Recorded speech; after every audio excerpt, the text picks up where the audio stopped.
नवीन वर्ष गुरुवारी सुरू होतंय. हे फक्त योगायोग नाही भक्तांनो, हे स्वामींचं संकेत आहे.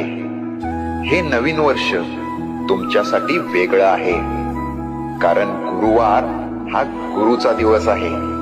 आणि गुरु जेव्हा सुरुवात करतो तेव्हा अर्धवट राहिलेलं आयुष्य पूर्णत्वाकडे जातं.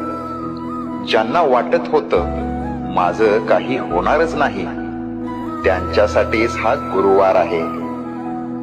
दरवाजे जे बंद होते ते आता आवाज करून उघडतील. आता तुझं आयुष्य स्वामींच्या हातात आहे. फक्त एक गोष्ट कर, मन साफ ठेव आणि श्रद्धा घट्ट ठेव, कारण नवीन वर्ष गुरुवारी सुरू होतंय आणि गुरुवार कधी रिकामा जात नाही.